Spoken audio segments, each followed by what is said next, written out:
In the sunlit town of Ile Oluwabi, on the outskirts of Lagos, lived two brothers, Asamu, the elder, headstrong and prosperous with land and wealth, and Tunde, the younger, quick-witted, charming, but forever grasping, living on Asamu's generosity.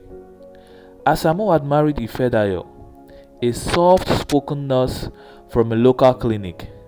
Tunde supported the household from time to time, but had no real means. Deep in his envy, he nursed a shadow dark dream.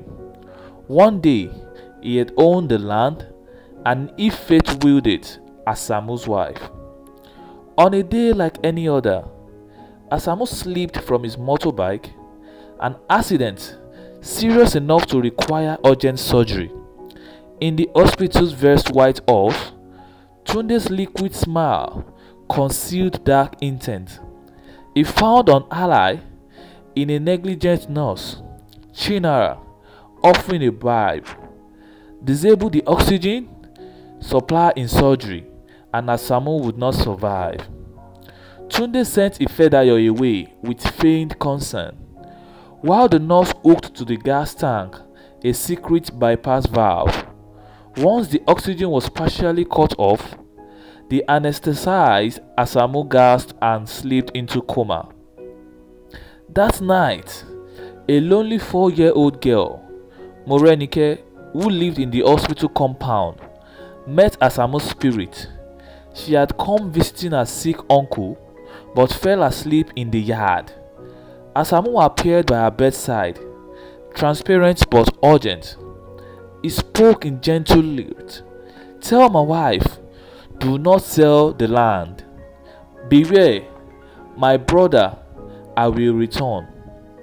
Terrified yet resolute, Morenike whispered the message to Ifedayo as she wept in her husband's silent room. Over the next few days, Asamu's ghost came to her again and again, each time guiding untouched documents and telling her which plots of land were not to be trespassed upon.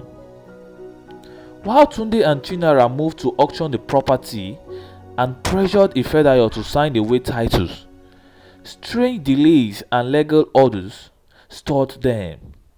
Murmurs spread of Morenike's uncanny day and night vigils and visions of Asamu hovering beside her. One dawn, as Chinara attempted to bribe Morenike with sweets to stop talking, Morenike, in a trance, placed a small wooden charm in Chinara's hand, a carved palm leaf amulet inscribed with Asamu's sacrificed birthmark. Chinara fled, dropping the amulet. The hospital manager investigated. The oxygen line tampering discovered, and Tunde's name surfaced in whispered confession. Asamu slowly regained consciousness in his hospital bed. He awoke to his wife's soft sobbing and the charm Morenike had placed on his pillow. Despite the brain fog, he pieced together the betrayer.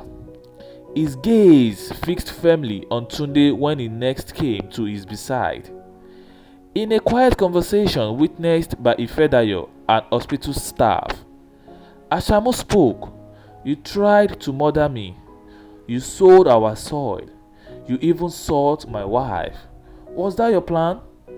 Tunde broke, stammering. He confessed, in the haze of envy, he had courted infamy. Consumed by shame and fearing public disgrace, Tunde retreated home.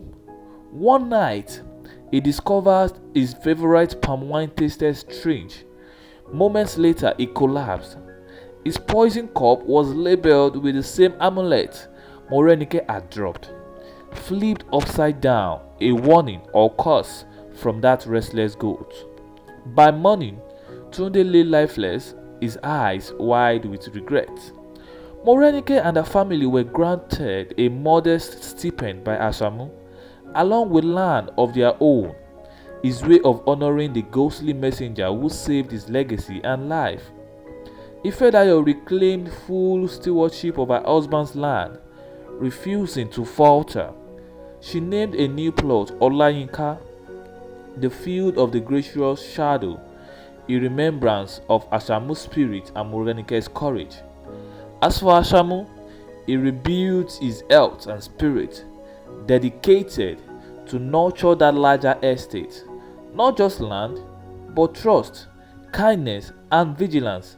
And Morenike, she became known as the whisperer of shadows, growing up with a quiet confidence that rippled through Ile Oluwabi.